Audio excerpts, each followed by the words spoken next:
ఆడపిల్లలకి మరియు వాళ్ళ పేరెంట్స్కి ఒక క్షణము ఈ ఒక వీడియోని చూడాలని చెప్పి నేను కోరుతున్నాను. ముఖ్యంగా ఈ స్మార్ట్ ఫోన్ రావడంతో అందరూ కూడా దానికి అలవాటమై దాని ద్వారా మళ్ళీ సోషల్ మీడియాలో అలవాటయి చాలా విషాదకరమైన సంఘటనలు నా దృష్టికి వస్తున్నాయి. వాళ్ళు కథనాలు చూసిన తర్వాత చాలా అంటే చాలా బాధ అనిపిస్తుంది. సో అందుకు మీ ముందు వచ్చి కొన్ని మాటలు చెప్పాలని చెప్పి నేను అనుకున్నాను.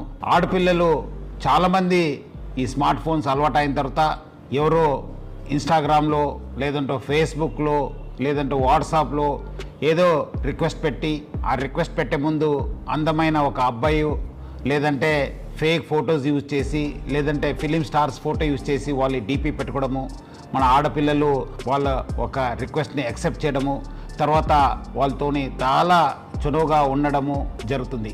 కొన్ని రోజు అయిన తర్వాత ఇట్లానే ఆ ఒక మాటలు వాళ్ళ ఒక పర్సనల్ ఫొటోస్ కావాలి, మీరు చాలా అందమై ఉన్నారు, చాలా స్వీట్ వర్డ్స్ చెప్పడంతో మన ఆడపిల్లలు కూడా ఏదో తెలియక వాళ్ళు పర్సనల్ ఫొటోస్ పంపడము.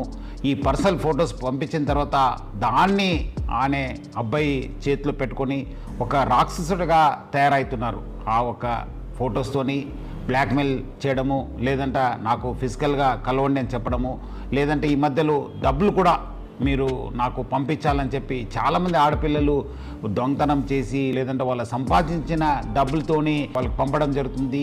అంతా అయిపోయిన తర్వాత పేరెంట్స్కి చెప్పక ఎవరు కూడా చెప్పక చాలామంది బాధపడుతున్నారు, చాలామంది వాళ్ళ ప్రాణాలను కూడా పోగొట్టుకుంటున్నారు. సో ముఖ్యంగా ఆడపిల్లలు మీకు ఏమాదిరూ అన్యాయం జరిగితే ఇమీడియట్లీ మీ పేరెంట్స్కి లేదంటే మీ ఫ్రెండ్స్కి లేదంటే మాకు పోలీస్కి సమాచారం తెలియపరచాలని చెప్పి నేను కోరుతున్నాను. పేరెంట్స్ కూడా చాలా జాగ్రత్తగా ఉండి వాళ్ళు ఆడపిల్లలతోని సమయం కేటాయించాలి. వాళ్ళు ఏం చేస్తున్నారు, ఎక్కడ చేస్తున్నారు, వాళ్ళు ఎవరి దగ్గర వెళ్తున్నారు అనేది పైన కూడా నిఘా పెట్టాల్సిన అవసరం ఎంతో ఉంది. ఇట్లాంటి సంఘటనలు మీ దృష్టికి వస్తే మీరు ఇమీడియట్లీ డయల్ 100కి ఫోన్ చేయాలని చెప్పి కోరుతున్నాను. మీకు ఎక్కడాದರೂ అన్యాయం జరిగితే మీ వెంట ఎప్పుడు కూడా తెలంగాణ పోలీసు, మీ వెంట హైదరాబాద్ సిటీ పోలీస్ ఎప్పుడు కూడా ఉంటుంది. చాలామంది అబ్బాయిలు అనుకుంటారు మనము సోషల్ మీడియా వాడుతున్నాను, మన ఫేక్ డీపీ వాడుతున్నాను, ఫేక్ నెంబర్ వాడుతున్నాను, VPN వాడుతున్నాను అని చెప్పి చాలామంది అబ్బాయిలు అనుకోవచ్చు. కానీ వాళ్ళు ఎక్కడున్నా పట్టుకొని వచ్చే బాధ్యత తెలంగాణ పోలీసు మరి హైదరాబాద్ పోలీస్ పైన ఉంది. మీ అందరు కూడా తీసుకొచ్చి కటకటాల వెనక పెట్టే బాధ్యత మా పైన ఉంది.